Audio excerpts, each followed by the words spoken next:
So I'm about 4 months out from getting out of the Air Force, active duty side.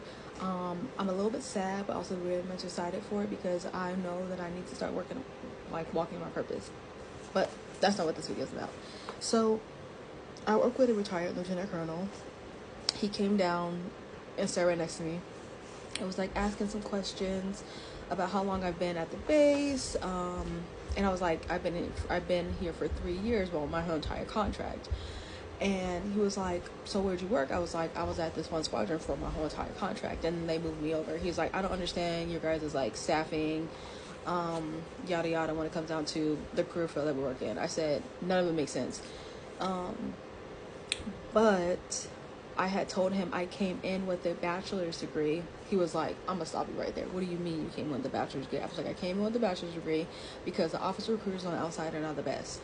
They left me on red, ghosted me, and so I decided to go talk to a enlisted recruiter, and they're like, well, you can then go into the active duty Air Force as enlisted and then transfer over to officer.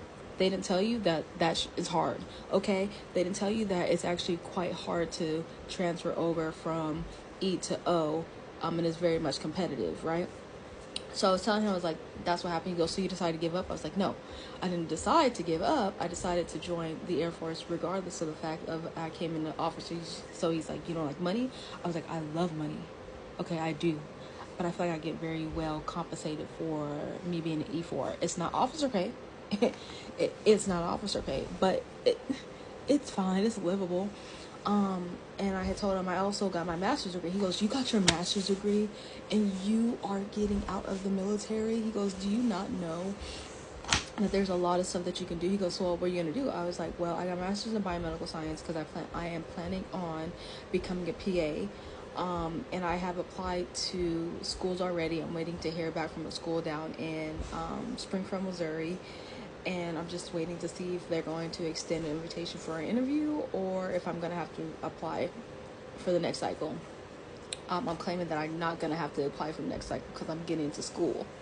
And I will be starting PA school in August of 2026. Can I? Yeah, because that's what I'm going to be doing. At least that's what I'm claiming, and that's what I'm believing in. So I told him, I was like, yeah, I'm going to get into PA school, and then once I finish that, I'm probably going to be doing some like residency stuff for PA because I want to work in OB-GYN. That's where my heart is. That's what I wanted to do as a little girl, so that's what I'm going to be doing. And he was like, wow. He goes, I can't believe that you came in with a bachelor's. I was like, they wouldn't let me in. But I said that I may or may not, because I have enjoyed being in the Air Force. I definitely have. Ooh, not my thing popping up. I have enjoyed being in the Air Force. It's actually been a really good time for me. I've had probably like one of the best experiences that a first-time airman could have, in my opinion, in the Air Force. From the leadership that I've had to the TDYs and deployments that I've got to go on, and just the things I've got to see in the 3 years that I've been in, top tier. The awards that I've won, you know, well, period.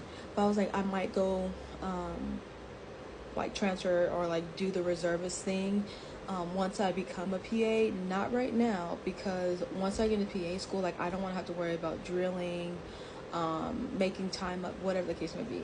I'll just come in as a reservist physician assistant. But yeah, it's the amount of times that people would be mind boggled when I tell them I came with a bachelor's and I also have my master's. Because if it was up to me and I was staying in the military for like another 4 years, like signing another contract, I probably would have got my doctorates with my GI Bill. So, but I'm going to do that after I get my PAC, so my second master's, and then I'll get my doctorates in healthcare admin. Believe it or not, I have definitely went back and forth on whether I need to separate or not, just because I'm not really good with change. But I know that I came in with a plan and I got to stick to it. I got to stick with it. And I don't want to have my dreams and my goals deferred a little bit, because I'm comfortable. So we're not deferring our dreams because we're comfortable. We're going to get out, dive head first, and do what we got to do. And yeah, I'm excited for this.